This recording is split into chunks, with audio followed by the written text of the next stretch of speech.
Turns out Picus's first lady of news wasn't a lady at all. She was a sophisticated AI program, engineered to monitor data streams and control what people believed.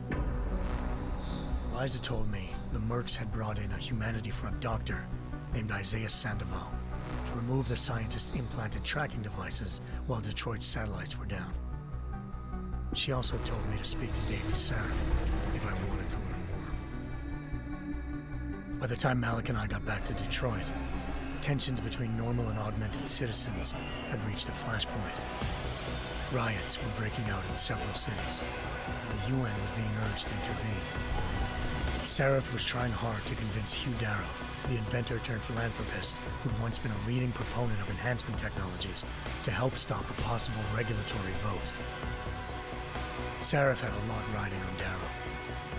Megan's discovery would have given millions of people the chance to evolve beyond their normal human abilities, and at the same time catapulted Sarif Industries to the top of the Fortune 500. According to Sarif, Megan's kidnappers knew this, and didn't want people evolving unless they controlled how it was done. He called his enemies Illuminati, and urged me to keep searching. Determined to do so, I tracked down Sandoval via America's most outspoken augmentation opponent, Bill Taggart, Sandoval's boss and founder of Humanity Front. Sandoval admitted to operating on Megan's team when I confronted him, but said he hadn't removed their GPLs. He'd merely switched them to a different frequency. Pritchard was able to trace one of the signals to China. Malik and I immediately took off in pursuit. Unfortunately, the Illuminati were one step ahead.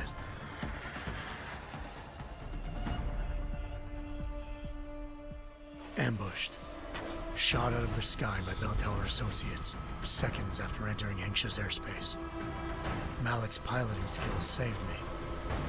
After a tense and bitter struggle, I escaped into Lower Hengsha. The tracking signal I was following led straight to the Triads, or more specifically, to the augmented arm of Tong Si-hung, leader of a gang of augmentation harvesters.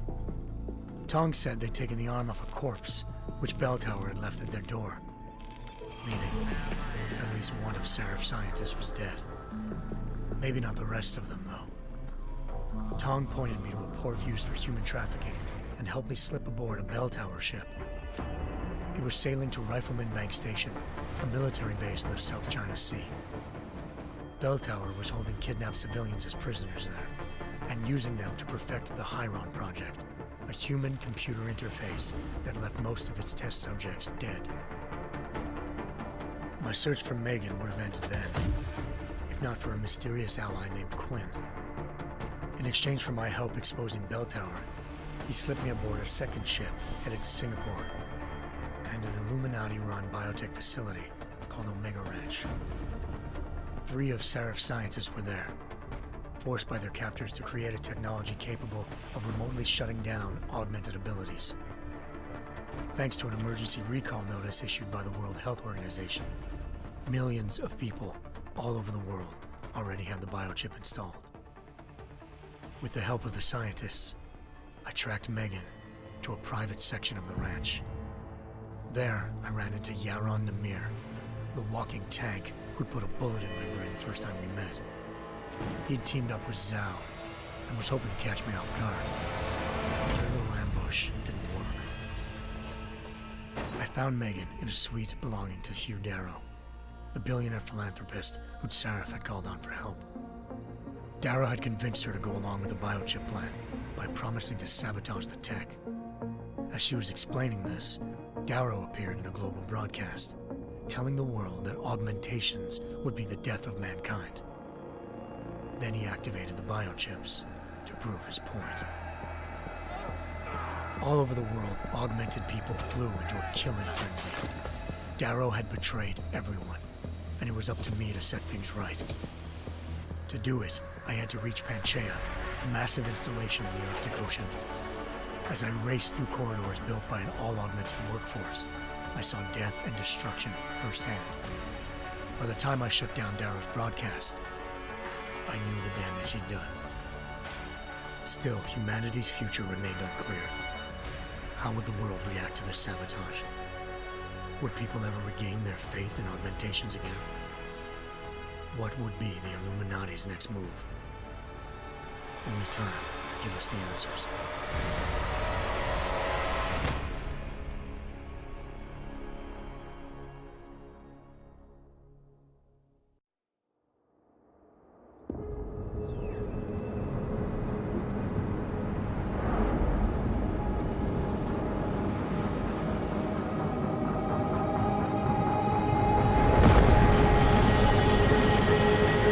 I once thought I could save the world. Now look at it.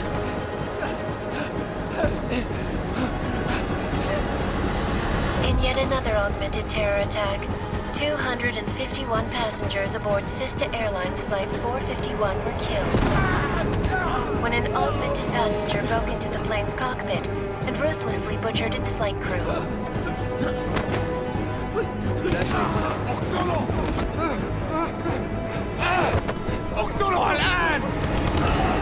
Details recovered from the black box recorder suggest that the man may have been suffering flashbacks to the AUG incident. That horrible day 2 years ago when augmented people all over the world flew into a psychotic killing spree, causing the greatest loss of life in recent history. Sometimes, you just have to let go. And embrace what you've become. Not gonna go all wonky on us now, Hansa, are you?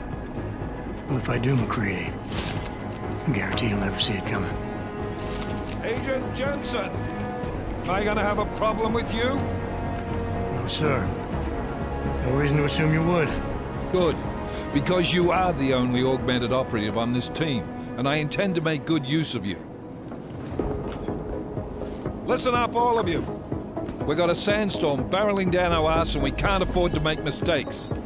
We're going after this man, an arms dealer named Shepard.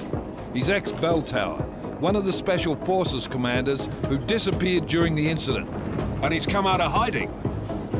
That cannot be good. It's not. He's selling weapons and military-grade augments to terrorists. This is Iran Singh, the undercover agent who lured Shepard out of his hole. Best you see Interpol's got. For 3 years he's worked hard to get in tight with the Jinn, an Iraqi smuggling cartel that's infected the Eastern Hemisphere like a plague. Last week, our arms dealer sent a message to the Jinn, offering to sell them a shitload of black market merchandise dirt cheap. They told Singh to handle the buy. They're not gonna like it when Interpol disrupts that party. Singh's cover really that good? It is right now. We need to keep it that way. This is where the deal's going down.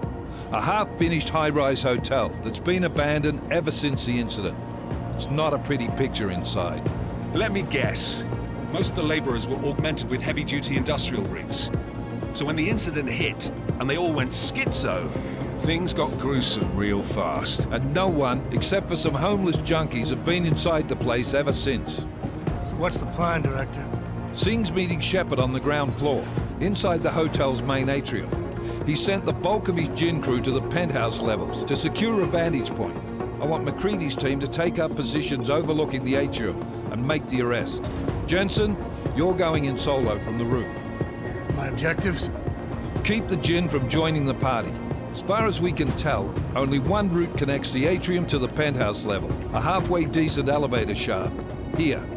I want you to block access to it. Fine. Just cut me loose. Do you plan on relying solely on your augments for this one? I'd recommend taking a little hardware, just to be sure.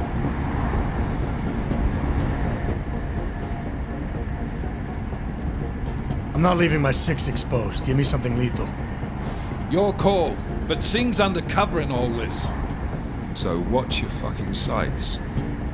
What about range? There's lots of wide spaces and high ceilings in there, but a number of tight and constrained rooms too. So it's a crapshoot, really.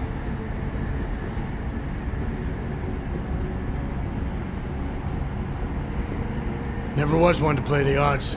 Give me something I can use up close. You got it. One last thing, Jensen. Singh said that Jin are using some sort of portable Wi-Fi device to boost communications. He's got a better chance of maintaining cover if you disable it. We'll keep an eye out for it. But aren't we on the clock here? You said there's a sandstorm moving in. There is, and we got the intel on this mission at the very last minute, so we're scrambling a little. If it comes to it, your number one priority is keeping the Jin out of that atrium. Copy that. Time to put away your happy thoughts, gentlemen. We're approaching the target building. You're up first, Jensen. Let's do this. Task Force Actual. This is Knife Leader. Engage Hush drives and descend to Angels 1-5.